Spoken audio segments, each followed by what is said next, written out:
Hey everybody, welcome back to Universal Man. I'm here today with another episode of the Porn-Free FAQ series, where I cover common questions around the process of quitting porn and rebooting your brain. And today we're going to be looking at the question of how much does a relapse set you back? How much of your progress did you undo if you relapsed and used porn or binged or something like that? This is a super common question that I get, and usually I get it under two different sort of circumstances. The first circumstance is someone, they just kind of binged or they slipped and they're reaching out trying to figure out how essentially upset should they be about it. And then in the second sort of scenario is when I'm working with like a client or something like that, and the rationalization that kind of comes up where they kind of tell themselves, I slipped here, maybe they, watched porn and masturbated, but then they went on and binged because they told themselves, hey, I'm at 0. So, since I have to reset my streak and I'm at 0, I might as well spend some time down here and have some fun before I get back on the horse. And this is really a terrible idea, because if you just think about your reboot in terms of a counter, well then, yeah, why not just get some fun in before you get back to it? But if you look at it in terms of healing and actual recovery, this is a terrible idea. So in order to make this clear to you, I'm going to update an analogy I came up with years ago, okay? All right, so here's how it works. You can think of recovering from porn addiction in part like recovering from a wound. Okay, so imagine that through using porn over and over again, you caused like a wound in your mind. You can think of it almost like, imagine you took like an axe and you just like slammed it into your thigh, okay? And you created this huge gash.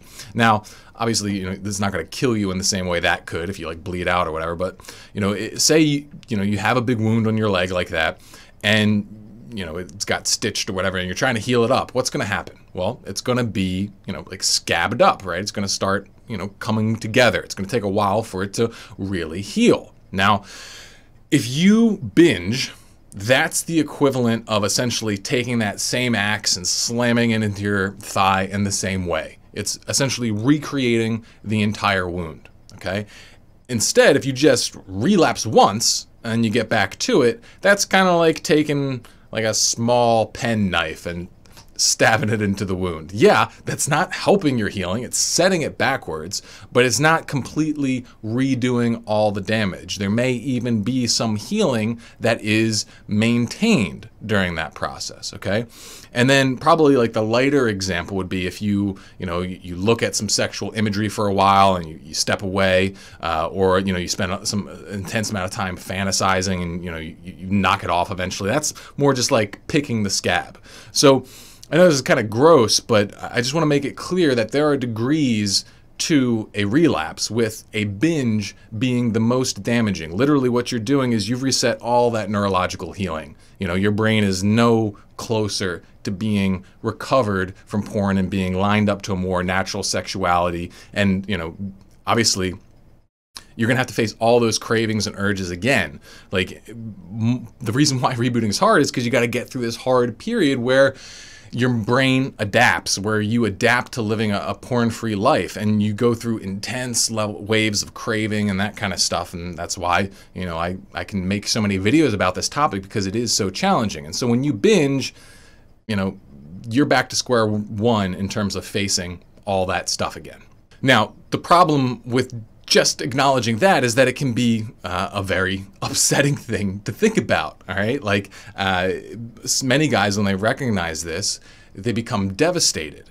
And so I want to offer you a little hope here, okay? Like, just because you binged, maybe, it doesn't mean you've lost everything. Yes, you've lost the healing, but what you didn't lose is you've accumulated experience of living a porn-free life. Because in order to really quit porn and transform your sexuality and that sort of thing, you need to find an alternative way of living. The old way you lived, the way you would think about things, the beliefs you held, the actions you took, that caused you to rely on porn, all right? Clearly, the way you're handling some aspect of that wasn't working well, so that you relied on the escape of porn, even if it was just the way you managed your sexuality, or the way you managed stress, or the kind of lifestyle you lived.